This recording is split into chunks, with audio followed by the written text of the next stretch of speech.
lake halipingwi, akinena amenena na inakuwa hivyo katika jina la Bwana. Na kwa hivyo ninaomba tukaweze kushukuru ili tukaweze kushiriki neno la Bwana. Asante Baba wa mbinguni kwa sababu ya kutuleta katika nyumba yako. Ninapo nena neno lako Bwana, ninaomba Bwana ukaweze kunitumia ili Bwana watu hawa wakaweze kupelekwa viwango vingine. Katika jina la Yesu tumeomba na tumeshukuru. Amen. Unaweza keti kwa kiketi yako ya baraka na unisaidie kukaribisha aliye kaa karibu na wewe, ukaweze kumkaribisha kwa niaba yangu katika ibada ya katikati ya wiki katika jina la Bwana. Ni vizuri usalimie wawili watatu ili ukaweze kuwakaribisha in the mighty name of the Lord. Bible inasema tuwe wakaribishanaji, maana imeandikwa katika Wahibrania 13 kuna mtu alikaribisha watu, na huyo mtu anaitwa Abrahamu. Yeye alifikiria ni watu wa kawaida, kumbe walikuwa ni malaika. Bwana asifiwe sana. Kwa hivyo ni vizuri kuwa na moyo na ni vizuri kukaribisha watu, maana unaweza karibisha mtu awe sio mama, awe sio dada, kumbe ni malaika wa Bwana. Maana wale wageni Abrahamu waliwaona, yeye tu alikuwa ameketi chini ya mti kulingana na neno la Bwana in the book of Genesis. Bwana sifiwe sana. Na Bible inasema wakati aliwaona aliweza kuwakaribisha, akawaomba waingie kwa nyumba yake. Na wakati waliingia kwa nyumba yake, akaambia Sara atengeneze mikate, akamwambia atengeneze uga, akaweze kukanda mikate, akaweze kuwapikia. Alafu akaambia vijana wake wa kazi waingie katika zizi, wakaweze kuchagua ndama ambaye ako sawa, wakaweze kumchinja, wakatengeneze kitoweo ya nyama. Bwana sifiwe. Mambo haya yote Abrahamu aliyafanya sio kwa sababu kuna kitu alikuwa anahitaji, aliyafanya kwa sababu moyo wake ulikuwa na neema ya ukaribishaji katika jina la Bwana. Na kwa hivyo ninakuombea usijipende, ubakisha nafasi ya mtu mwingine, maana katika maisha ni vibaya sana kuwa selfish. Bwana tuwe sana. Ni vizuri unakuwa na nafasi ya watu wengine, na ndio unaona hata wakati umebarikiwa na Mungu ni vizuri unatuita, tunakula hizo baraka. Amen. Unatupikia vizuri, tunakula na tunashukuru Bwana. Bwana asifiwe. Nisalimie katika jina la Bwana. Kwa hivyo ujue vile unaendelea kubarikiwa, ndio wakulaji ni wengi. Hata imeandikwa katika kitabu cha Mhubiri ya kwamba wakati utabarikiwa na mali mingi, ujue wale watu wa kutumia hiyo mali na wale watu wa kukula wataweza kuongezeka.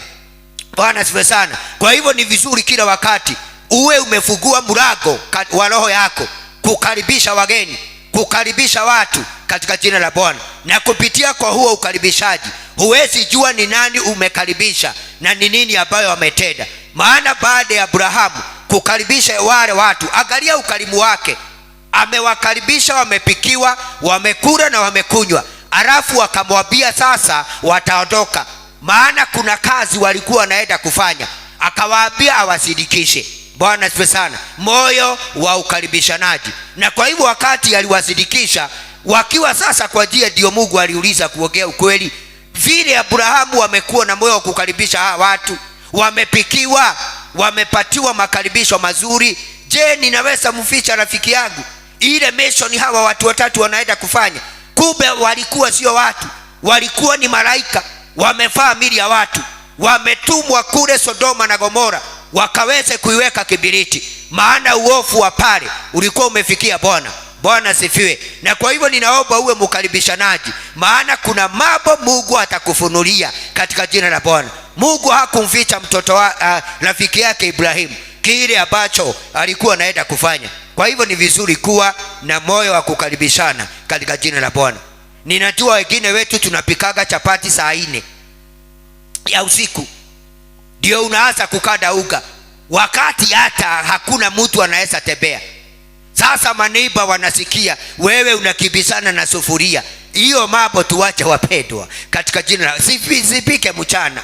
Hata tukitembea wengine wetu tutakula moja tu na hizo zingine utaweza kubaki nazo. Tuwe watu wa kukaribishana jameni katika jina la Bwana. Sema amen. Na kwa hivyo nashukuru Bwana jioni ya leo. Hayo yalikuwa nimeyasikia ni ya nene kulingana na vile Roho amenisaidia.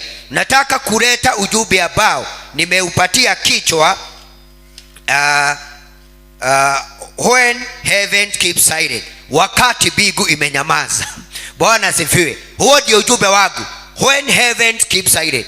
Bwana asifiwe. Maana kuna wakati mbingu huwa inanyamaza, kuna wakati mbingu huwa inafanya nini? Inanyamaza. Na wakati huo unakuwaga ni wakati mkali sana kwa mtoto wa Mungu. Maana wakati huo ndio watu wengi huwa wanarudi Misri. Wakati huo ndio watu wengi wanasemaga hawataenda kanisani. Wakati huo ndio watu wengi wanasemaga hawaamini ahadi za Bwana, kwa sababu Mungu amenyamaza. Bwana sifiwe. Na kwa hivyo huo ndio ujumbe wangu, when heaven keeps silent, wakati mbingu zimenyamaza. Na kwa hivyo nataka tuwekewe katika Ayubu mlango wa 23, na tutasoma mstari wa 3, alafu tutasoma verse 8 and verse 9. Job chapter 23 verse 3.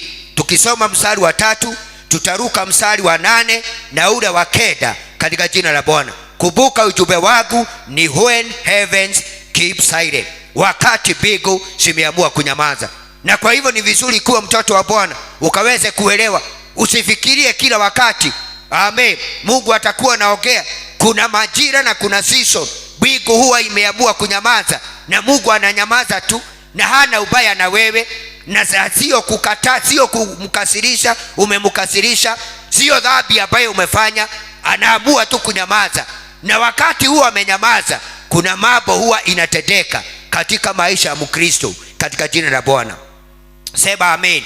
Raiti ningefahamu mahali pa kumuona, raiti ningeweza kwenda mahali akaapo. Huyu ni Ayubu ambaye tunajua aliombewa ruhusa na Shetani.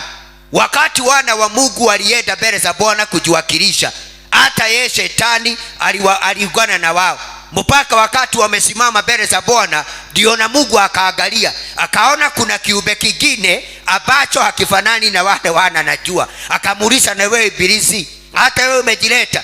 Hata Shetani huwa anaripoti kwa Bwana. Pigia Bwana makofi katika jina la Bwana. Ni vile wewe unamuogopa, maana hujaelewa mambo ya Mungu. Bwana sifiwe. Hata yeye alienda kujiwakilisha mbele za Bwana. Na kwa hivyo wakati Mungu aliangalia, akaona these are the sons of God, hawa ni watoto wangu. Lakini kuna mmoja katikati yao ambaye sijui amekuja kwa nia gani.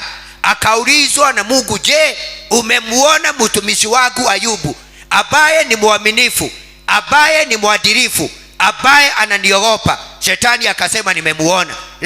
Lakini akaweka lakini, umemwekea ukuta pande zote, umemwekea ukuta kwa familia yake, umewekea mali yake ukuta. Nikijaribu kupenya siwezi mvuvikia. Na ninaomba jioni ya leo Bwana akuwekee ukuta katika jina la Bwana.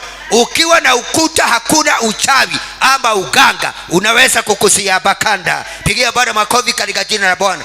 Ukiwa na ukuta, hata mshale urushwe kutoka nyumbani mahali ambapo umezaliwa, ukiwa na ukuta wa Bwana, huo mshale utasikiwa huku kwa anga katika jina la Bwana. Ulisikia Israeli kuna gadget wameweka huku juu, wakati missiles inarushwa kule kutoka sijui Iraq kama Iran, inarushwa kule, kuna hizo vitu zinashika hizo vitu. Bwana asifiwe sana. Alafu inakuwa neutralized in the mighty name of the Lord. Na kama mwanadamu akona uwezo wa kutengeneza vitu kama hizo, je, na Mungu wetu katika jina la Bwana?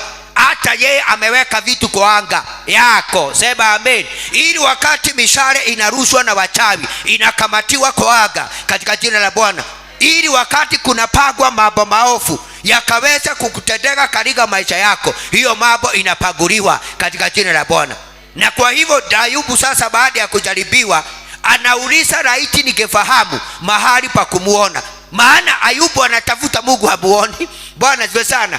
Huo wakati mwingine alikuwa anamuona, lakini this season hamuoni, maana mbingu ilikuwa imenyamaza. Bwana asifiwe. Na ndio anasema ya kwamba laiti ningefahamu mahali pa kumuona, all that I knew where I might find him, that I might even come to him to his seat. Anasema laiti ningefahamu mahali nitakapomuona, ningeweza kwenda mahali akaapo. Bwana asifiwe. Hiyo ndio maombi ya Ayubu. Na wakati huo Ayubu anaomba haya maombi, Bwana asifiwe, ni mbingu ilikuwa imenyamaza. Na kwa hivyo wapendwa, kuna wakati mbingu inanyamazaga. Unaomba maombi, unatoa dhabihu, unaenda fasting, unashindwa kwani kunaendaga namna gani? Unasikia wengine wakitoa ushuhuda vile biashara zao zimeinuka. Ukifikiria yako vile ilivyo, unasema hata hutatoa ushuhuda. Bwana siwe sana. Ni mbingu imenyamaza. Na wakati huo mbingu imenyamaza, Bwana sifiwe, Mungu anakuaga kazi katika jina la Bwana. Na kwa hivyo kuna wakati mbingu ilinyamaza. Wakati wa Ayubu anasema, laiti ningefahamu mahali pa kumuona, laiti ningeweza kwenda mahali akaapo. Anatamani aende mahapo Mungu amekaa, amwambie watoto umechukua, amwambie gamia hakuna, amwambie katika zizi la kondoo na la ng'ombe hata dama hakuna, katika ile kiaga ya kuku hakuna hata kibaranga. Ndiye anasema laiti angejua mahali anaweza mpata. Praise God. Ili aakilishe kesi yake, maana aliona akiomba akiwa duniani mbingu imenyamaza. Sasa anaulizia mahali kiti ya Mungu inakuaga. Amen. Anasema nikijua mimi nitakwenda mpaka hapo anakaa. Bwana sifiwe. Na kwa hivyo wakati huu mbingu ilikuwa imenyamaza. Na nikasema wakati mbingu imekunyamazia, ni vizuri uwe mwangalifu sana. Wakati huo ndio watu wengi hawaendagi kanisa. Wanakuwa na shaka hata na mtumishi wa Bwana, wanakuwa na shaka na Mungu mwenyewe, wanaanza kuwa na dosari na zile ahadi ambazo Mungu ameahidi. Wanakuwa na mashaka na ile sauti ya Mungu ambayo alinena. Ninaomba Bwana tusaidie jioni ya leo katika jina la Bwana. Na huo ndio wakati watu wengi huwa wanarudi nyuma, maana mbingu imewanyamazia. Wanasema afadhali kurudi Misri. Ninakuombea jioni ya leo, wale wengi ambao mko hapa, mbingu yenu ambayo imenyamaza, usirudi Misri kutafuta msaada katika jina la Bwana. Jipe kode, jipe moyo kode katika jina la Bwana. Endelea na kutazama mbingu katika jina la Bwana, maana hata kama mbingu imenyamaza, sio kusema Mungu hayuko. Bwana asifiwe. God is omnipresent. Bwana asifiwe. God is omnipresent, kumaanisha ya kwamba God is fully present everywhere at all time. Ya kwamba God is fully present, ya kwamba Mungu ako akiwa kamili everywhere at all time. Ya kwamba Mungu ako kila mahali na kila wakati. Ako hapa, ako Abuja, ako Amerika, na ako kila mahali. Bwana asifiwe. Kwa hivyo hata wakati mbingu imenyamaza, ni vizuri kuelewa ya kwamba unamtumainia Bwana ambaye ni omnipresent, ambaye yeye ni Mungu ambaye ni free present everywhere at all time, and he cannot be limited with no limit or boundaries. Amen. Yeye yani hana mipaka. Amen. Hakuna kitu kinaweza mzuilia asikakue mahali, na yeye hana mipaka katika jina la Bwana. Praise God. Silence is not absent. Nataka uelewe ya kwamba wakati mbingu imenyamaza, silent is not absent. Wakati Mungu amenyamaza, sio kumaanisha hayuko. Semeni amen. Yuko, ni kuongea haongei, lakini amedhibiti kiti yake ya enzi katika jina la Bwana. Pigia yeye makofi. Kwa hivyo wakati amenyamaza, wakati hajajibu maombi yako, wakati hajakupatia kile umeomba, wakati amekosa kujibu maombi na ulitoa dhabihu, ulienda fasting na ukakuja kwa mchungaji wako mkaomba na yeye, na bado hata hauoni dalili ya kile ambayo unatumainia, wakati huo Mungu yuko katika jina la Bwana.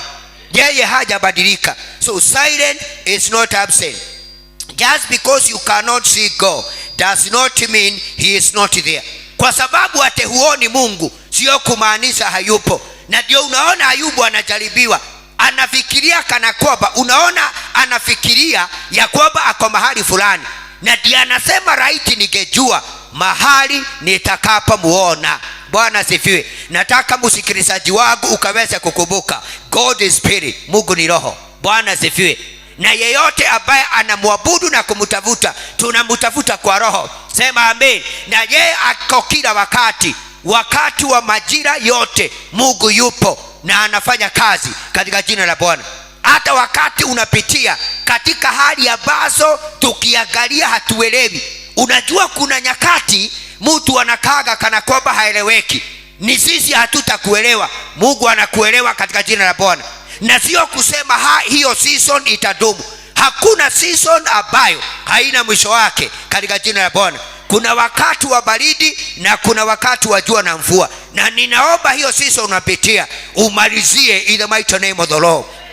Sema amen. Sometimes the silence is a call to cease striving and trust that God is fighting the battles behind the screen.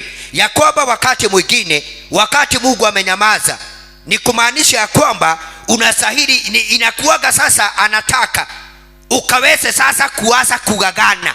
Unajua kuna kule kugagana na nguvu zako na uwezo wako na elimu yako na ujanja wako, hiyo yote Mungu anatakaga ifike mwisho. Sema amen. Maana wakati unasema cha kutumaini sina ila damu yako na ile dhabihu ya msalaba, wakati mwingine Mungu hunyamaza ili kile ambacho Eric umeshikilia uone hakikuwezi kuokoa. Bwana asifiwe. Wakati mwingine Mungu hunyamaza ili hiyo kitu ambayo umeshikilia ukaweze kujua ya kwamba hauwezi itegemea. Amen. Ndio ukaweze kuona haiwezi kukusaidia. Ndio Bible inasema it is not by power, it is not by might, it is by the Spirit of God. That says the Lord in the name of the Lord. Sio kwa nguvu wala uwezo, bali ni kwa roho wa Bwana katika jina la Bwana. Na kwa hivyo ndio hata Daudi alisema ya kwamba farasi hawezi okoa wakati wa vita. Farasi hawezi okoa, maana nyakati za zamani farasi alikuwa ni mnyama alikuwa anatumika. Bwana asifiwe. Wakati wa vita. Na ndio Daudi anasema wengine wanatumainia magari ya vita kama Farao na mafarasi yao. Na ndio unaona Farao alichagua magari 600 na akachagua wale watu ambao walikuwa fuata wana wa Israeli. Bwana asifiwe. Na kwa hivyo yeye alitegemea hizo. Na kwa hivyo sometimes the silent is a call to cease striving. Bwana asifiwe sana. Yani inakuwa wakati Mungu amenyamaza ni mwito. Uache kugagana. Bwana asifiwe sana. Uache kugagana. Ndio sasa ukaweze kumtumainia Bwana ya kwamba yeye anapigana vita zako behind the screen. Bwana asifiwe. Unaona wakati projector huwa pepe, wakati mwingine ni kama hii screen sasa tunaona mahali hapa. Hauwezi ona mahali, inakuwa control. Bwana asifiwe sana. Lakini unaona kuna mtu mahali huwa anafinya. Huwa anafanya nini? Anafinya. Hata mtu mwingine alikuja hapa akaniuliza, pasa kwani miujiza hapa ni mingi namna gani? Akaniuliza kwani hapa miujiza, nikamuuliza namna gani? Akasema kwani hizi vitu zinaongelea kutoka wapi? Maana sasa wamezoea vitu vinakuwa wapi? Nikawaambia tulizipeleka karibu na Mungu. Bwana ndio sikisubua mwenye Mungu huu ambaye anaishi juu ya vyote, anasishughulikia. Bwana sifiwe. Praise God. Na kwa hivyo wakati mwingine ananyamaza ndio wewe uache kugagana, ndio wewe ujue ya kwamba huwezi jisaidia, ndio ukaweze kujua you are limited. Bwana sifiwe. Ndio Isaia 55 ikaweze kutimia ya kwamba njia zako na Mungu ni tofauti sana. Mawazo yako, njia zako na Mungu ni tofauti sana. Na wakati mwingine unasema hii njia itaniokoa, na Mungu kwanza ananyamaza aone vile utafuata hiyo njia mpaka wakati utapotea, ndio sasa ataongea katika jina la Bwana. Praise God. Na kwa hivyo msikilizaji wangu, ninakuombea jioni ya leo katika jina la Yesu ukaweze kuelewa hata wakati mbingu imenyamaza, Mungu anapigana vita zako behind the screen in the mighty name of the Lord. Hata huo wakati ambao haueleweki, Mungu anapigana vita zako katika jina la Bwana. Sema amen. Wakati Daudi alikuwa kule malishoni, yeye hakujua Samueli ametumwa kwa baba yake Jesse. Alijua? Hakujua, hata hakualikwa. Lakini nataka uone akiwa kule, hatuwabii alikuwa naenda nyumbani. Mimi ninaamini alikuwa analala wapi? Huko na kondoo, kwa sababu sasa ni kama ametupwa huko. Lakini pande hii nyingine Mungu alikuwa anapanga mambo yake. Alikuwa anaendelea na process ya kupanga mpango wake ili Daudi atoshe katika mpango wake katika jina la Bwana. Na ndio unaona wakati hiyo mpango iliifa, ndio Mungu aliongea. na Mungu aliongea akatumia Samueli. Sema amen. Samueli akasema hatutaketi chini, hatutafanya nini. Yule anagojewa sio president, yule anagojewa sio governor, hata sio senator, sio MCA, ni kijana ambaye analisha. Nabii wa kimataifa anaambiwa na Mungu asijaribu kuketi kwa kiti mpaka huyo kijana afike. Bwana asifiwe sana. Baada ya mbingu kunyamaza, wakati huo iliongea. Pigia Bwana makofi katika jina la Bwana. Na wakati sasa iliongea, hata mafuta wakati ilimiminwa, ilithibitisha ya kwamba mbingu imeongea katika jina la Bwana. Na kwa hivyo nataka uelewe, kuna huwa wakati mbingu hainyamaza. So silent is the time to deepen your intimacy with God, but it is not your time to draw back. Ya kwamba wakati mbingu imenyamaza ni wakati wako wa kuzama ama wa kutengeneza uhusiano wako na Mungu, lakini si wakati wa kurudi nyuma. Maana watu wengi walirudi nyuma. Hata ukiongea na many backsliders watakwambia ya kwamba nilikojea Mungu nikaona hakuji, nikaona anaenda kwa majirani, hata amebariki adui yangu yule ananipigaga na kazi, amen, wanakula white meat. Sasa unarudi nyuma.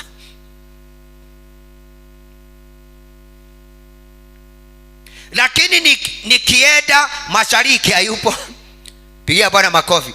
Ameanza kumtafuta, ameanza kufanya nini? Ameona haongei, na kwa sababu hajajibu ile ameuliza, kama angejua kiti yake mahali ipo angeenda. Sasa ameenda wapi? Ameenda mashariki, akakuta Mungu hayuko huko. Nikienda magharibi simpati. Behold, I go forward to the east, but he is not there. I go backward to the west, but I cannot perceive him. Anasema wacha kumuona, hata kusikia presence yake sisikii. Bwana asifiwe. Unajua kuna ile presence ya Bwana, kama si sahi unaisikia. Bwana asifiwe sana. Yani yeye alitafuta hata presence. Wacha roho, amen, alitafuta that presence. Hiyo kuwepo hakuusikia. Amen. Maana mbingu ilikuwa imenyamaza. Nipatie fasi nyingine. Anapokuwa kazini to the left, anapokuwa kazini pande za kaskazini simuoni, akigeukia kaskazini nako simuoni hata kidogo. To the left he turns, but I cannot behold him. He turns to the right hand south, but I cannot see him. Anasema ameenda pande zote nne ambazo upepo unatoka. Anasema hamuoni na hawezi kumsikia. Ni kwa maana mbingu ilikuwa imenyamaza. Na kwa hivyo nakuambia msikilizaji wangu, hii inakuanga ni wakati very delicate kwa mtoto wa Bwana. Hata kwa watumishi kama mimi, kuna wakati mbingu inaweza nyamaza. Uone pastor ya kanisa hakuna mgeni anakuja, sadaka iongezeki. Amen. Unaona hata mchungaji haitwi mikutano. Amen. Yani ukiangalia kutoka Asia unaona mambo ni ile. Ni kwa sababu mbingu imenyamaza. Lakini ikiongea kuna kuwa na new beginnings in Jesus name. Pigia Bwana makofi katika jina la Bwana. Lakini wakati mbingu imeongea kuna kuwaga na mwanzo mpya katika jina la Bwana. Nipatie Luka 1:5 katika jina la Bwana. Tutaona mtu ambaye alinyamaziwa na Mungu, ambaye anaitwa Zekaria, na alikuwa ameoa dada ambaye alikuwa anaitwa nani? Ateka nini? Alikuwa sasa Zekaria ameoa Elisabeti. Bwana asifiwe. Na hii ilikuwa ni kapo. Na ile jambo ambalo linanifurahisha, Zekaria alikuwa kuhani na walikuwa wameoana, wamegojea mtoto hakuji mpaka wakazeeka. Matumaini ya kubarikiwa na mtoto ikaisha. Praise God. Lakini huyu pastor, maana alikuwa pastor, hakuacha upasta. Praise God. Mbingu iliamua kunyamaza. Upande wa watoto mbingu ilifanya nini? Iliweza kunyamaza. Maana hakuna kitu kitatendeka kama mbingu haijaongea. Bwana asifiwe. Kwa sababu mbingu ikiongea hata mbwa atakukubali. Bwana asifiwe sana. Mbingu ikiongea hata mchawi ambaye amaroga watu wengine atakuogopa, na hakuna silaha ambayo uko nayo, maana mbingu imeongea. Praise God. Na kwa hivyo sasa Zekaria na Elisabeti, mbingu iliamua kunyamaza, na huyo walikuwa watumishi wa Bwana. Na kwa hivyo wakati wa Herode, it should be Luke 1:5. wakati wa mfalme wa Uyahudi palikuwa na kuhani moja jina lake Zekaria, ambaye alikuwa wa ukoo wa kikuhani wa Abija. Amen. Nipatie huo mstari mwingine. Zekaria na Elisabethi mkewe wote walikuwa watu wanyoofu, walikuwa watu wanyoofu mbele za Mungu, wakishika amri zote za Bwana na maagizo yote bila lawama. Nataka uangalie uone mbingu haikunyamaza kwa sababu walifanya dhambi. Bible inasema ya kwamba wote walikuwa watu wanyoofu. Watu wanyoofu ni kumaanisha ya kwamba sheria na maagizo yote ya Mungu waliweza kuyaangalia, walitimiza yale Mungu alitaka watimize, walienenda na zile njia Mungu alipenda wakaweze kudhibitia. They both were righteous, approved in the sight of God. Angalia kimombo vile inasema, they both were righteous, they were approved in the sight of God. Kwa hivyo Mungu alikuwa amewapitisha walking blamelessly in all the commandment and requirement of the law. Yani walikuwa wametii amri zote za Bwana na wakaenenda kulingana na zile vipimo Mungu alikuwa ameweka. Bwana asifiwe. Lakini hata hivyo mbingu iliamua kunyamaza. Ilinyamaza tu, hawakupata mbebe. Hebu endelea. Na kwa hivyo lakini walikuwa hawana watoto kwa sababu Elisabethi alikuwa tasa, na wote wawili walikuwa wazee sana. Waligojea kutoka ujana, wapekine tuseme waliwa na miaka 30, wakagojea. Sasa ukisikia wakiwa wazee, hesabu kuwasia 65 kwenda juu. Bwana sifiwe. Kwa hivyo Elisabethi sasa akawa amepita menopause, na sasa mambo ya watoto ikawa sasa ni hadithi ambazo sasa zinaweza ogelewa. Hata hawageogea mambo na kupata watoto, maana hata kisayansi na kiteknolojia haingewezekana. Maana hata Bible inasema wote walikuwa wazee, but they were children because Elizabeth was barren and they were both far advanced in year. Wote wawili, Elizabeth na Zekaria, miaka yao ilikuwa imesoga na imesoga, na kwa hivyo hawajabarikiwa na mtoto. Ni kumaanisha mbingu iliwapatia silent. Mbingu ilinyamaza, na kumaanisha ilinyamaza. Hakuna dhambi tumeona hakuna dhambi wamefanya. Tumeona Bible inawashuhudia wako wanyoofu kama Ayubu. Tupatie mstari mwingine. Na kwa hivyo nataka uelewe, wakati mwingine you mistake na watu hufikiria wakati Mungu hajajibu maombi yako na amenyamaza ati ni dhambi umefanya. Hakuna kitu kama hiyo. Bwana sifiwe. Mungu anajua ni kwa nini.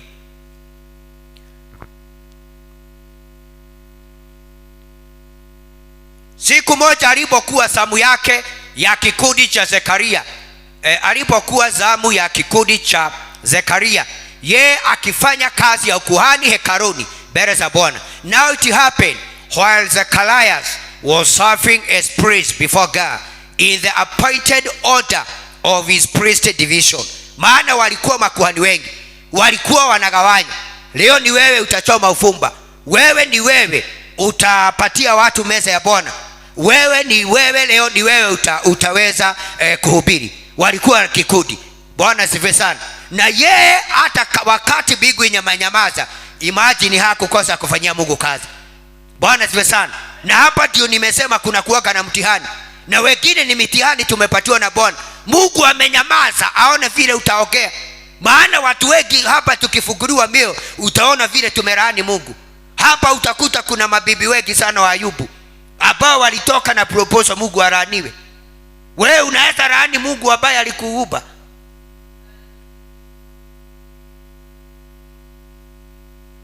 Sasa yeye akafikiwa. Twende mstari mwingine.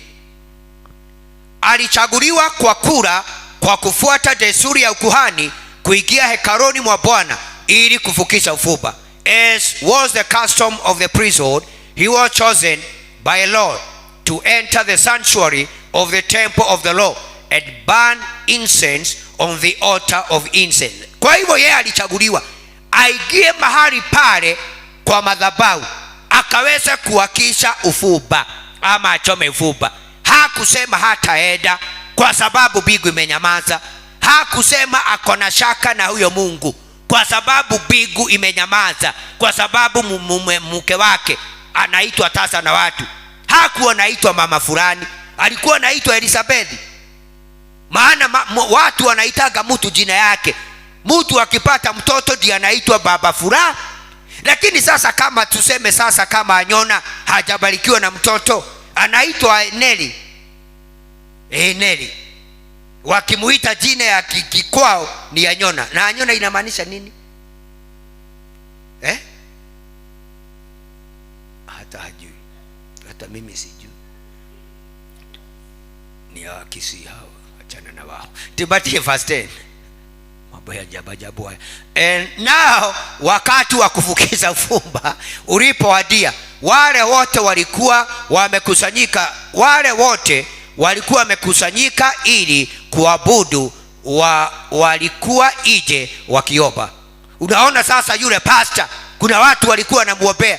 Kuna hatari kanisani, pastor akiendelea na kazi zake na hakuna watu wanaidua maombi. Na si ninaomba Bwana akusaidie wewe uwe mmoja ya wale walikuwa pale nje wakiombea Pastor Zekaria katika jina la Bwana. Pastor cannot do the priestly duties. Bwana sifiwe. Anashikiliwa na maombi yako. Na tuliambiwa hapa wakati mwingine, Bwana sifiwe, karibu niita mtu lakini sitaita. Bwana sifiwe. Tuliambiwa wakati umeinua mkono wa pastor, mkono wako uko wapi? Wakati umeinua pastor mkono wako uko wapi? Kwa hivyo kama unataka mkono wako uwe juu, ni vizuri wewe uinue wa pastor wako, utakuwa juu automatically katika jina la Bwana.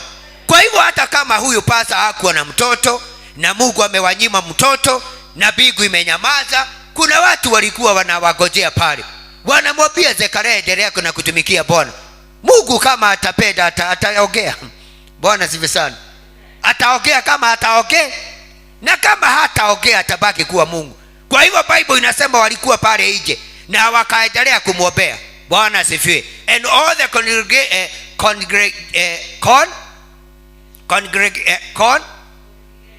was praying outside in the court of the temple, and the hour the incense offering.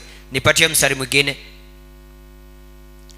Ndipo malaika wa Bwana akiwa amesimama upande wa kuume wa madhabahu ya kufukiza ufumba akamtokea Zekaria. Sasa Mungu ameamua kuongea baada ya kunyamaza, na ye ameshuka mwenyewe, ametuma mjumbe kutoka mbinguni.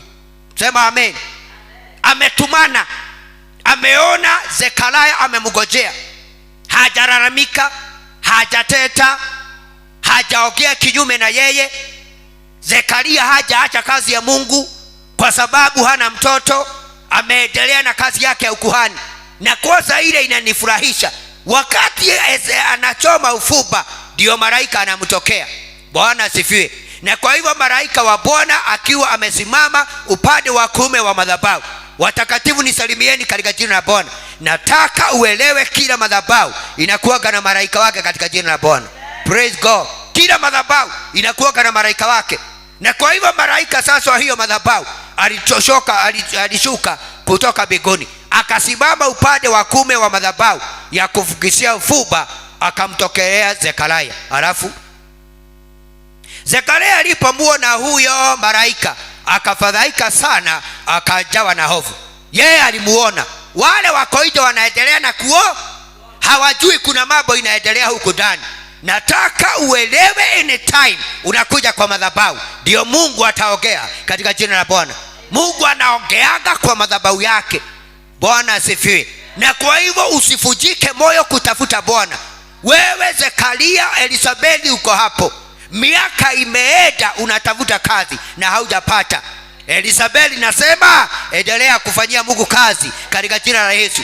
Wewe Zekaria uliaminiwa kazi kanisani na kuna mambo umeombea miaka nenda rudi na mbingu imenyamaza, endelea kufanya hiyo kazi katika jina la Bwana. Siku inakuja, na ikija hata wale wako pale nje watajua. Na kwa hivyo sasa Bible inasema ya kwamba when Zechariah saw the angel he was troubled and overcame with fear. Maana hakujua Mungu ataongea na hiyo njia. Verse 13. Lakini malaika akamwambia, usiogope Zekaria, kwa maana Mungu amesikia maombi yako. Sasa maombi imejibiwa. Pigia Bwana makofi katika jina la Yesu. Kwa hivyo maombi ya mtoto, waliomba na Elizabeth wakaenda fasting, wakapeleka dhabihu. Bwana asifiwe. Na sijui walipeleka kwa nani, maana yeye alikuwa pastor. Walienda kwa ofisi ama kwa kibishop kama alikuwa ule wakati, ama kwa kuhani mkuu. Bwana asifiwe. Angalia vile malaika anasema ya kwamba Mungu usiogope, kwa maana Mungu amesikia maombi yako. Mkeo Elizabeth atakuzalia mtoto wa kiume, nawe utamuita jina. Mimi nafurahia Mungu ati ya kwamba kutangaza, ati mbingu inatangaza mtoto atazaliwa. Wewe ni wapi ulisikia? Bwana asifiwe. Ulisikia tukaona breaking news ati kuna tangazo kumezaliwa mtu. Ni gari ingine nikienda kwangu niliona hapa imeandikwa hapa nyuma baby inside, ama wanaandikaga nini ile jina, wakiwa wamebeba mtoto ambaye ametoka nini pomwani. Kuna kibadiko, wale watu nani wanaandikagaje baby inside. Kama mnafikiria ni jambo natengeneza, wale watu wako na pesa wakitafuta hiyo gari, wanatafutaga gari mpya, wanaweka kibadiko, wanasema wanaweka hapa nyumba ili ukibisa, maana kuna kiumbe kigeni kimeingia duniani. Lakini sasa yule wakati Mungu aliongea, ni malaika alitumwa, na malaika ndiye alitangaza kuzaliwa kwa Yohana. Bwana asifiwe sana. Praise God. Na kwa hivyo tunaona sasa Mungu amefanya nini? Ameongea na ametuma malaika wake, na amesema ya kwamba Elizabeth atakuzalia mtoto wa kiume, nawe utamuita jina lake Yohana. Because your petition in prayer was heard, and your wife Elizabeth will bear you a son, and you will name him John. Hata jina limetoka mbinguni. Wewe tagulini niangalieni, mtoto amezaliwa duniani. Mungu amesema vile ataitwa. Huyu ni wa kwanza. Mungu aliona kuvumilia kwake. Kumbe kwa sababu Mungu alinyamaza, ni jina alikuwa anatafuta. Bwana asifiwe. Ni jina ilikuwa inatafutwa ya mtoto, na kwa sababu haikuwa imebadilika, maana kuna majina mengi.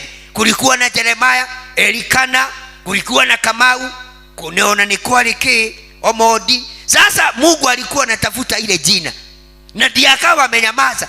Sasa hao wanahesabia Mungu miaka, na Mungu haendi na miaka. Mungu anaweza kuja anytime. Praise God. Na kwa hivyo nawe utamuita jina lake Yohana. Kwa hivyo hata jina amepatiwa. Twende. Na kwa hivyo mbingu ikaongea, yeye atakuwa furaha na shangwe. Huyu mtoto ambaye kwanza anazaliwa, wakati mbingu imeongea, inaongea mambo mengi vile ujue, imepatiana jina, na imesema hata sio mchana nikija, na sena imesema ya kwamba you will have great joy and delight. Yani kule kudhihakiwa umedhihakiwa kwote, kule kusononeka na ile machozi umelia. Huyu mtoto akizaliwa, Bwana asifiwe, itakuwa ni furaha na shangwe kwako, na watu wengi watashangilia kwa sababu ya kuzaliwa kwake. Hiyo ndio announcement, breaking news kutoka heaven kwa Zekaria. Na hii mambo wanaambiwa akiwa kwa madhabahu. Wale wanaendelea wale wanaendelea hawajui huyu ametokewa. Praise God. Tuende fasi nyingine. Yeye atakuwa kwa kuwa atakuwa mkuu mbele ya Bwana. He will be great in the sight of God. Na kwa hivyo kumbe mbingu ilinyamaza, maana yule anazaliwa sio mtoto wa kawaida. Bwana asifiwe. Na vitu ambavyo sio za kawaida huwa zinakaa sana. Wale mumetoka ukabani, hebu nielezeni. Bwana asifiwe. Watu wa UK, United Kingdom, UK. Bwana asifiwe. Ile michugo ya kwenu ya zamani, sikakiwa na miaka 5 kanakuaga hivi. Mpaka unaweza uliza ate miaka 5, na sio kurogwa kamerogwa, hakakuwaki na haraka. Bwana asifiwe. Na hako kakianza kuzaa ni kuendelea. Hata wakati hii gine ya grafting inakauka, hii unaweza fikiria imekuu, unaweza fikiria ni kamuti kamekauka kinamna hii kule kwa shamba, uende kukangoa kwanza, kanakuaga very slow, kanakuaga kanagojea maji kidogo tu uone kameanza kuvuvuka. Bwana asifiwe. Na kwa hivyo Bible imesema ya kwamba huyu mtoto ambaye atazaliwa atakuwa mkuu mbele za Bwana, kamwe hataonja mvinyo wala kinywaji chochote cha kulevya. Na kwa hivyo unaona sasa Mungu alinyamaza ndiye akaweza kufanya mambo makubwa. Bwana sifiwe sana. Na kwa hivyo ni vizuri uelewe, in the time of silence kuna kitu kilikuwa kinaendelea mbinguni. Jina ilikuwa inatafutwa na Mungu alikuwa anatayarisha yule mtu ataenda kutangaza kuzaliwa kwa nani? Kwa Yesu. Unafikiria sasa ni mtu wa kawaida angeenda? Hagezaliwa kama wengine, lazima angezaliwa kama hawa wamezeeka Eric. Bwana sifiwe sana. Praise God. Maana ile mission ilikuwa mbele yake, haikuwa ya kawaida. Bwana sifiwe sana. Na kwa hivyo wakati mwingine, wakati Mungu anataka kufanya mambo makubwa, ananyamazaga ili tukuchekelee, tukukejeli, tuseme hatukuelewi, tuone kana kwamba umeachwa na Bwana. Ndio wakati atakuja tutasema hakika this is the hand of God. Bwana sifiwe sana. Na kwa hivyo kwa kuwa atakuwa mkubwa mbele za Bwana, kamwe hata oja mvinyo wala kunywa chochote cha kulevya, naye atajazwa Roho Mtakatifu hata kabla ya kuzaliwa. Nini uliwaigwa mama Amani ati atajazwa Roho akizaliwa kabla hapa tidhiro na roho eda. Huyu ni mwana wa kawaida. Huyu sasa hata ungemuogopa, angekwambia receive akiwa na 1 month, receive. Si yako na roho. Bwana sifiwe.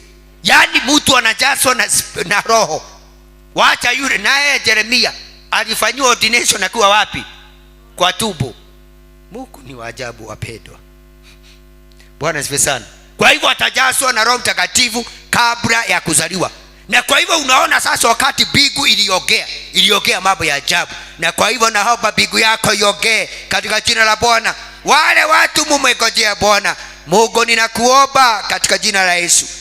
Ongea Bwana kwa watu hawa. Nenea hali za watu hawa, nenea familia za watu hawa Bwana. Usinyamaze tena Baba wa mbinguni. Nena neno moja Jehova. Nena neno moja. Watu wako Bwana wapone katika jina la Yesu. Patie verse 16. Naye atawageuza wengi wa wana wa Israeli warudi kwa Bwana Mungu wao. Unaona sasa Bible inapatiana ile kazi ambayo atafanya. Imesema atageuza watu wengi wale walikuwa wamemwacha Bwana wakaweze kumrudia. He will turn many of the sons of Israel back from sin to love and serve the Lord their God. Bwana sifiwe. Fasi ingine niweke na Kiswahili. Kwa hivyo Zechariah and Elizabeth continued serving faithfully even when their desires were not met. Elizabeth na Zechariah waliendelea kutumikia Bwana hata wakati maombi yao haikuwa imejibiwa. Naye atatagulia mbele ya Bwana katika roho na nguvu ya Elia. Ndio ni yule na moduli ya wasio. Anafananishwa na nani kwa Bible? Anafananishwa na Elia. Bible inasema ya kwamba atatagulia mbele ya Bwana katika roho na nguvu ya Elia. Bwana sifiwe. Na tunajua Elia ile nguvu alitembea nayo. Praise God. Na kwa hivyo anasema ya kwamba atatagulia mbele ya Bwana. Bwana hapa ni Yesu Kristo. Sema amen. Na ndio wakati alizaliwa alisema sio mimi Kristo. I am not Christ. I am not the Messiah. Sema amen. Akasema mimi ni Saul. Inalia wapi? Inalia jangwani. Tengenezeni njia za Bwana na mtengeneze mapito. Yeye alitangaza sio yeye. Yeye ni kutagulia, alitagulia akaweza kutengeneza njia katika jina la Bwana, ili kuigeuza mioyo ya baba kuelekea watoto na wasiotii warejee katika hekima ya wenye haki na kuiweka tayari taifa lililoandaliwa kwa sababu ya Bwana. Hiyo ndio mission ya John the Baptist ambayo sasa alikuwa. Hebu tuendelee. Zekaria akamuuliza malaika, jambo hili linawezekanaje? Ndio lake iwashuhudia muteti wewe uragia. Wameongea vizuri na malaika na amepatiwa mpaka instruction. Ni vile unaedaga unapatiwa dawa, unapatiwa ukunywe moja mara tatu. Wewe unasema badala ya kunywa mara tatu, maana yote itaenda kwa tumbo, unakunywa asubuhi na saa 7 na jioni. Maana zote zitakutana kwa tumbo. lakini daktari anajuaga hii, na ingine anakwambia kwanza ukule na kwanza ukule na ukunywe usiku, kwa sababu utasikia ukiwa disi. Na wewe sasa unaitumia asubuhi, unakuja hapa sasa. Mimi naona mtu akifanya hivi, nasema niko na intercessor ananiweka mbele za Bwana. Kumbe sio maombi, sio maombi Bwana. Zekaria akamuuliza malaika, jambo hili linawezekana? Wakati mbingu imenyamaza, wakati mwingine ikiongea inaongeaga mambo makubwa, na ndio sasa anauliza kama hili jambo litawezekana. Maana anaangalia ile miaka ako nayo, alafu anaangalia Elizabeth mke wake, anaona hizi vitu hazipelekani. Akauliza jambo hili litawezekana? Na kuna mambo hata wewe unauliza. I came to declare inawezekana. Zadini Maganda, inawezekana uinuliwe, inawezekana ujenge kwako, inawezekana ndoa yako isimame, inawezekana hata we akaunti yako ikuage na pesa, inawezekana uanze kukopesha katika jina la Yesu, inawezekana uishi kwako in the name of Jesus. Zekaria akamuuliza malaika, jambo hili litawezekana? Mimi ni mzee na mke wangu pia ana umri mkubwa. Yani ye anaangalia na macho ya mwili, malaika anaongea mambo ya rohoni, naye huyu anajibu akiwa mtu wa mwili. Anamwambia malaika, sikatai, lakini angalia miaka yangu, mimi ni mzee na mke wangu pia ana umri mkubwa. Tuone vile amejibiwa.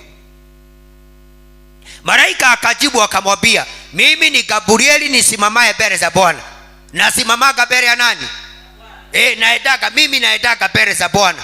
Namwambia nitume kwa Danieli nijipeleke maombi yake, ninakimbia kama mtoto napeleka. Bwana sifiwe sana. Ni mimi yule nilitumwa nikafungue milango ya gereza wakati wa Paulo na Sila, na nilikaenda. Bwana sifiwe. Maana malaika Gabrieli anakuaga ni agent wa Mungu. Anakuaga ni nini? Ni kama wale watu huajiriwa wa kutumwa, wanaitwa nani? Ni agent. Safan, kuna jina lingine hao watu huwa wanatumatumwa. Messenger. Pigia Bwana makofi. Yani sasa nani? Gabrieli anakuaga ni messenger. Yeye akikutana hata na kavita kadogo, anajikuta tu anagojea reinforcement ya Mikaeli. Bwana sifiwe sana. Maana Mikaeli na yeye na vita, akianguka mahali hata hatakagi kujua mtoto ni nani. Ni GSU ya biguni. Pigia Bwana makofi katika jina la Yesu. Malaika akajibu akamwambia, mimi ni Gabrieli nisimamaye mbele za Bwana, nami nimetumwa kwako ili nikwambie habari njema. Hata mimi nimetumwa kwako, na usiwe unaomba Bwana asiatisumani. Abia mwenzako pasa ametumwa. Ati Mungu ni usitumane. Nimetumwa kwako. Pigia Bwana makofi. The Lord has sent me to you. Nikwambie hiyo maswali unauliza kama itawezekana, nikwambie inawezekana katika jina la Bwana. Kwa hivyo akamwambia, nimetumwa kwako ili nikwambie habari hizi njema. Verse 20. Basi sasa kwa kuwa hujaamini maneno yangu ambayo yatatimizwa kwa wakati wake, utakuwa bubu hadi siku ile mambo haya yatakapotokea. Na ikawekwa full stop. Si umekosa kuamini? Si nilikuwa nimenyamaza nikakuja nikaongea mambo makubwa, tena huamini? Nimerudi mahali nasimamaga mbele za Bwana, ndio nikoje mahali tena nitatumwa kwa Elikana. Amen. Maana akirudi si atatumwa kwingine. Sasa yeye amekamilisha kazi yake, lakini amemwambia hautaongea miaka 9, 9 months mpaka mtoto azaliwe, ndio uamini hii mambo. Verse 21. Wakati wa watu walikuwa wanagojea Zekaria kule, Zekaria ije, huku wakishagaa kukawia kwake mule hekaluni. Na hivyo ndivyo watu wanakushagaa, wanaulizwa, na huyu mama atajenga lini? Hii nyumba alimwaga mawe na mchaga nusu imebebwa na mafuriko, kwani ajeki? Alituambia amechukua passport ya kwenda ng'ambo, hata passport hata muhuri ya Tanzania haina. Watu walishagaa, amekaa sana. Na hivyo ndivyo watu wanakushagaa, wanashindwa hizi ibada zote unaedaga, kwani ile maombi na ile mafuta yote unapakagwa haifanyi kazi. I came to declare itafanya kazi katika jina la Bwana. Wakashagaa kwa kukawia kwake mule hekaluni. na ninaomba uendelee kukawia hekaluni katika jina la Bwana. Ukikawia ni kumaanisha kuna kitu inaendelea. Tuendelee verse 22. Na kwa hivyo alipotoka akawa hawezi kusema nao. Wao wakatambua kuwa ameona maono ndani ya hekalu, lakini kwa kuwa alikuwa bubu akawa anawaashiria kwa mikono. Akaanza kusema na mikono. Haongei, maana hakuamini. Ninaomba uamini katika jina la Bwana. Praise God. Verse 23. Muda wake wa kuhudumu hekaluni ulipomalizika akarudi nyumbani kwake. Fazi nyingine. Baada ya muda si mrefu Elisabeth mkewe akapata mimba, naye akajitega kwa miezi 5. Bwana sifiwe. Wakati alijua akona mimba alijitega. Sasa shida yako unataka kufungua M-Pesa, umetangazia mpaka majirani wamejua. Tawezi kuelewa wakati mwingine. Si huwa amejua akona mimba, alienda akijipiga picha kama mama mwingine. Nilikuwa ninajua, niliona hata anatuonesha tubo. Nilimwandikia nikamwambia funika tubo na utoe hiyo kwa nini? Kwa status. Sisi hatutaki kuona tubo ya mtu. Tunataka Yesu. Pia Bwana makofi. Baada ya muda sio mrefu Elisabeth mkewe akapata mimba, naye akajitega kwa miezi 5. Hiyo ni kumaanisha hata wakati unataka kufanya kitu, wataka kushida ukiambia watu unakojea milioni 1, unaenda unamsalimia mtu namwambia do you know breaking news. Breaking nini? Guess what? I am expecting 1 million. Na hebu nikwambie, wachawi ni wengi, sio wale wako ukabani peke yao. Wachawi tuko na wao hata kwa ploti. Wachawi tuko nao, wakisikia wanasema wacha kuioja, hautaiona. Na watu wanaweza roga mtu na maneno. Bwana sifa sana. Na ni vizuri ukuwe na siri katika jina la Bwana. Pia mwenzako jifunze kukaa na siri. Elisabeth wakati alienda akapimwa, unajua ni kujiangalia, alijiangalia ama alienda akapimwa? Siku hizi mama akitaka kujua anakojea mtoto, kuna kakitu si huwa wanapatiwa. Si teknolojia imeendelea ama mnafikiria sisi hatujuagi hii mambo? Unapatiwa kitu kakitu unajipimia kwa nyumba. Unaambiwa ukiona hivi iko hivi, iko hivi. Na hiyo maneno inakuwa hivyo. Tunajuaga David. We are the fans. Baada ya muda si mrefu Elisabeth mkewe akapata mimba, naye akajitega kwa miezi 5. Hata wewe wakati utajua kuna biashara kubwa unataka kuweka, Regina, sasa tuseme nimekutumia, umeenda umechubiwa, usiende kuambia watu. Usiandike pale ati Yakoba vijana bye bye.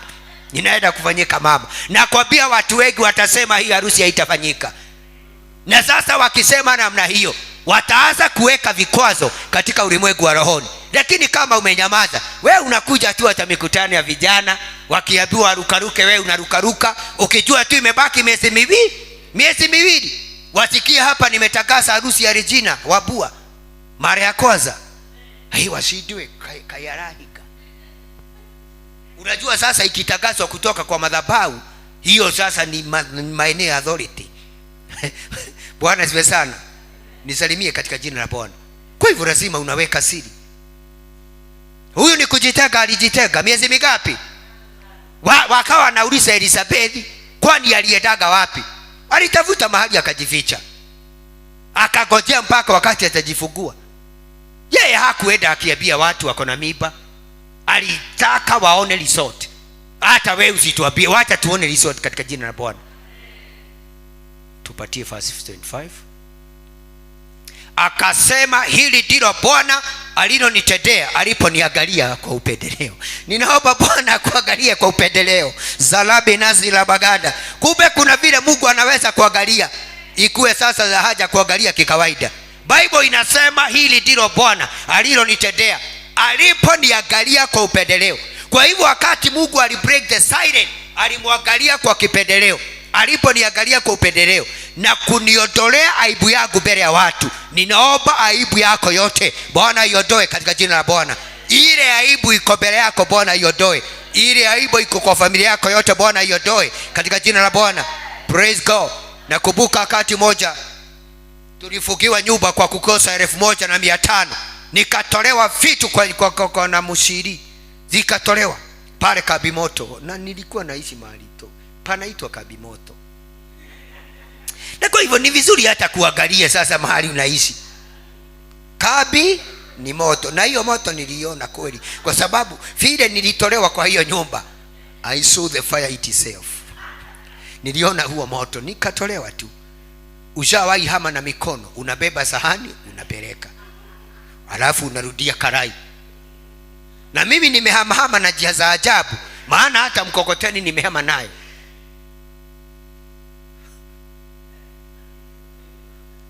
Na si Mungu atusaidie wapendwa. Zadabi naye kini aliondoa hiyo aibu. Bwana sifa sana.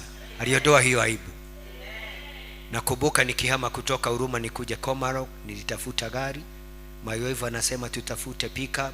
Nikamwambia tutaenda tukionyesha watu zile vitu za dhamana tuko nazo. Nikamwambia tutatafuta gari ambao vitu vitawekwa ndani. 10,000 kutoka Huruma mimi niliwapatia. Wakuje hata wafuganishe vitu na waweke. Praise God. Lakini ujue nilitoka Kabemoaki. Na kwa hivyo akaniondolea aibu yangu mbele ya watu katika jina la Bwana. Kwa hivyo wakati Mungu anaongea, anaondoa aibu katika jina la Bwana.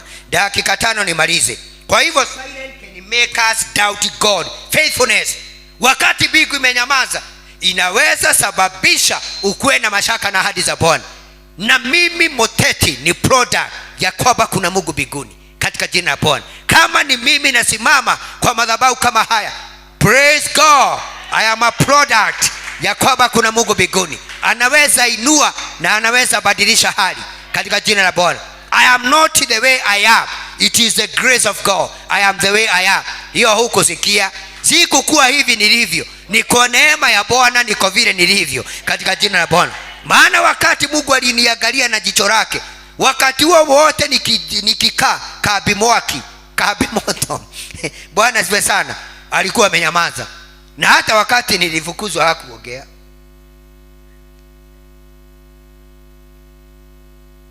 Hata nakumbuka kuna wakati tulienda tukaweka vitu kwa choo, hiyo bakuli tukafunika, tukaweka nini, yule tulienda atusaidie mahali pa kuweka vitu, akatuambia kumejaa. Lakini akatuambia hatutumiagi pale, mnaweza nini. Nikamwambia it is okay, maana hatukuwa na alternative. Tukaenda tukafunika na tukasema tumeziweka vizuri. Ni mbingu ilikuwa imenyamaza wapendwa. Bwana sifa sana. Ni mbingu ilikuwa imenyamaza, lakini sio kusema ya kwamba nilikuwa nimefanya dhambi. I am telling you kama kuna wakati niliomba, nimetoka Huruma mpaka Arboretum masaa 2.5 miguu, hata maji ya Bausina na singekosa kwenda, na ninarudi na ni mimi huyo hapa. Bwana sifa sana. I remember wakati wachungaji wamekuja hapa, wale leaders walibaki. Kuna mchungaji wa kanisa letu la Huruma CFM ambaye aliambia watu hapa, pasairikana ni compensation na nabatiwa. Compensation na Kiswahili nini? Kurejeshewa. Maana aliwapatia vile ananijua na vile anajua ile jagwa tumepitia. Si unasikia hata mahali kwa kukaa ni Kabemoto. Kabemwaki. Na kwa hivyo akaniondolea aibu yangu mbele ya watu. Na kwa hivyo silence can make us doubt God. Kwa hivyo it is good you take care. Wakati mbingu imenyamaza, uangalie sana usikaweze kuwa na mashaka na uaminifu wa Bwana. His silence does not mean that he has forgotten you. He is always watching over you. Kunyamaza kwa Mungu sio kusema amekusahau. Ni vizuri uelewe hata huo wakati anakuangalia. Just because you don't see anything does not mean God is not working for you. Kumaanisha hakuna kitu unaona ama dalili yoyote unaona, hiyo sio ya kwamba Mungu hafanyi kazi, anafanya. Give me Psalms 22 verse 1. Nipatieni dakika 5. Psalms 22 verse 1. Tukibie pale. Psalms 22 verse 1. Psalms 22 verse 1.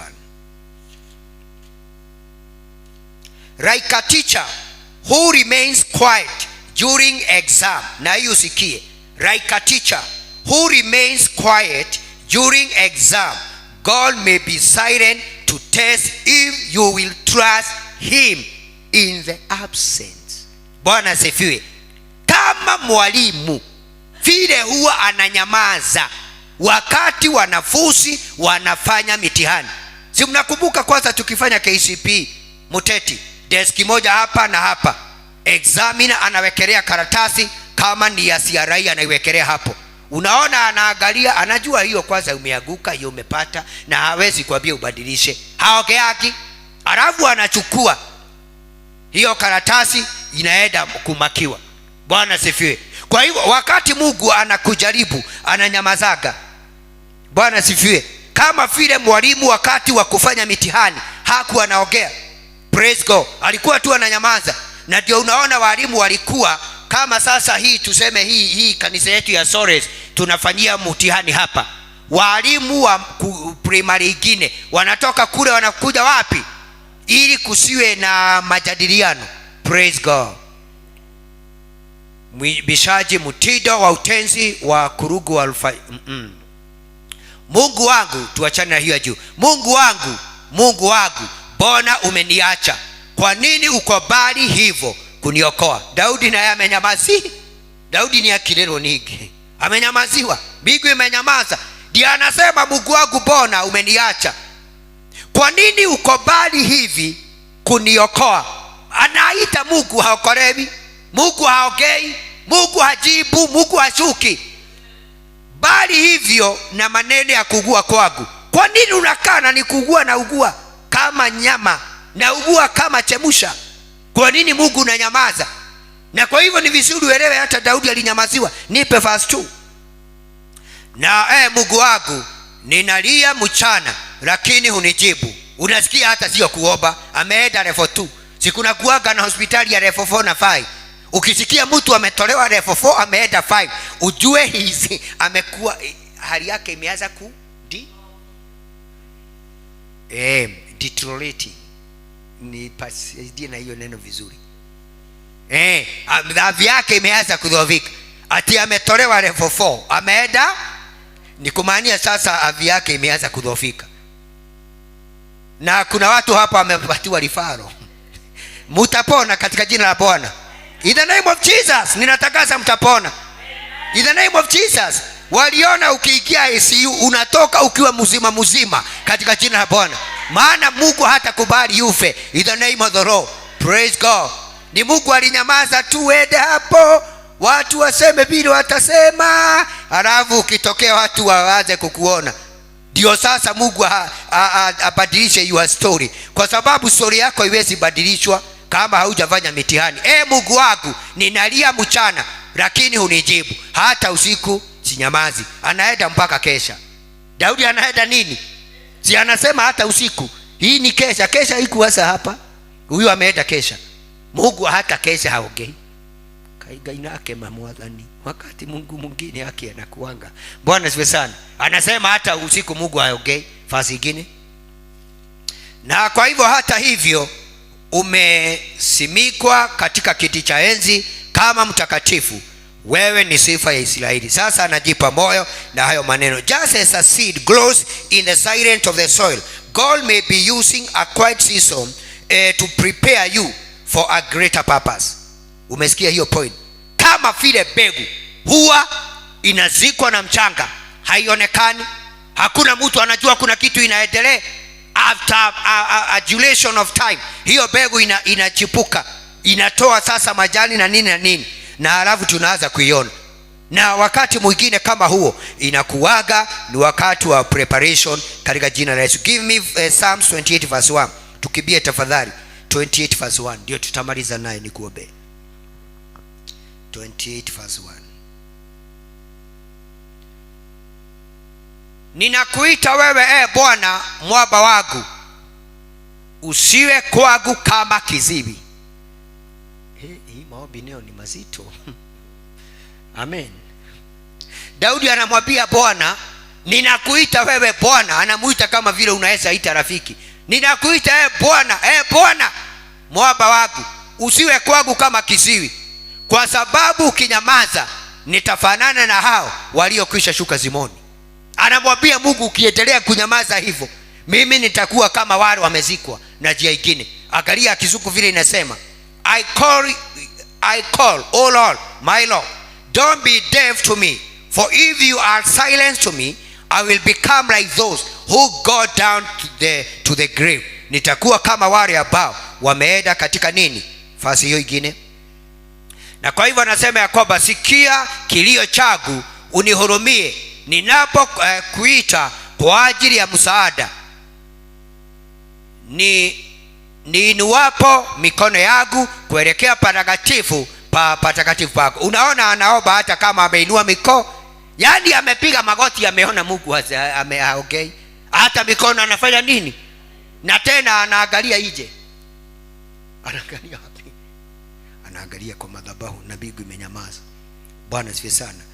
Kwa hivyo ni maombi yako ya kwamba Mungu atatusaidia katika jina la Bwana. Naomba usimame na miguu yako, tutaendelea huo wakati mwingine. Uinue mikono yako ukaweze kumwambia Bwana, ninakushukuru maana hata wakati umenyamaza kuna kitu huwa unatenda katika jina la Yesu. Nimwabudu nani mimi kama sio wewe? Nimwabudu nani mimi kama sio wewe? Hakuna mwingine wa kuabudu ila ni wewe, ila ni wewe Jehova,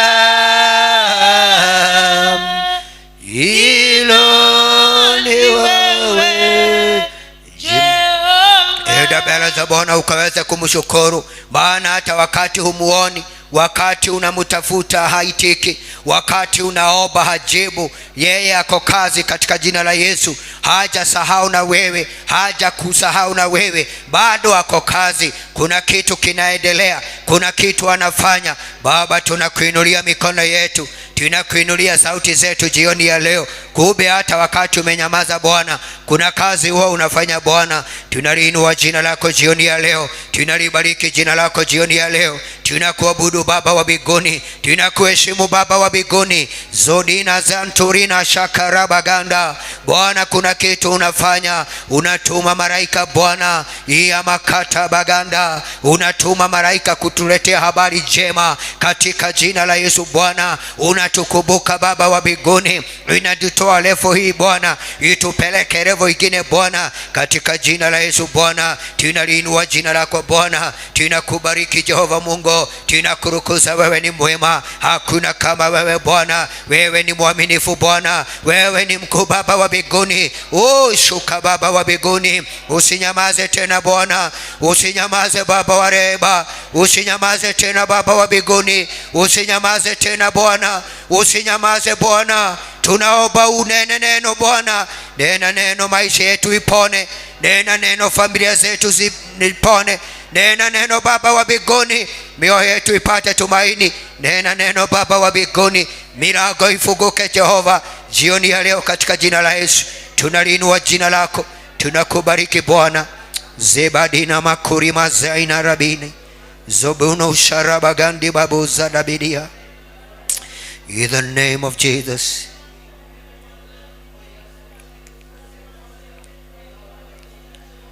The name of Jesus. The name of Jesus. Usiache Bwana mwaka uishe bila kutenda Mungu. Inua mikono yako tuombe. Baba, watu wako unawajua, wana mambo wanakuaminia, wana maombi Bwana wameomba, wana vitu wameitisha kwako, wamekugojea na wanaendelea na kukugojea Baba, kama vile ulishuka wakati wa Zekaria. Ninaomba ushuke Bwana, Usinyamaze tena Bwana. Fungua milango kwa watu hawa. Pigania watu hawa Bwana. Wafungulie milango Bwana. Watembelee Baba wa mbinguni. Pigana vita zao Bwana. Watoe kiwango hiki upeleke kingine. Watoe from one glory to another. In the name of Jesus. In the name of Jesus. Ninaomba malaika wa madhabahu atokee kila mmoja wao na kumleta habari njema, na kuleta habari njema, na kuleta habari njema. Kuna vitu zinazaliwa, kuna vitu zinazaliwa, kuna miujiza inazaliwa, kuna kazi inazaliwa, kuna kuhamia manyumba kunazaliwa, kuna kazi zinazaliwa. Makatagada bagada. Inua mikono yako na upokee. Kuna kitu kinazaliwa katika maisha yako jioni ya leo katika madhabahu, kama vile malaika aliambia Zekaria ya kwamba mtoto atazaliwa ambaye ataitwa John. Hata wewe pokea John wako, pokea John wako katika jina la Yesu. Ninaomba vitu vizalike in your life, miujiza izalike, milango mipya, new beginning in your life, in the name of Jesus, katika jina la Bwana. Baba, ninakushukuru, ninaachilia watu hawa na ushindi katika jina la Bwana. Bwana, kwa sababu umekutana na wao, tunakushukuru Bwana, maana wakirudi hapa watarudi Bwana wakiwa na ushuhuda kama Elisabeth, maana miezi 4 alijiangalia akaona kumbe anabeba muujiza. Bwana, I thank you and I bless you. In the name of the Father, the Son and the Holy Spirit we pray. Amen. Amen. Pigia Bwana makofi katika jina la Bwana. Unaweza keti kwa kiketi yako ya baraka, na Mungu akubariki katika jina la Yesu.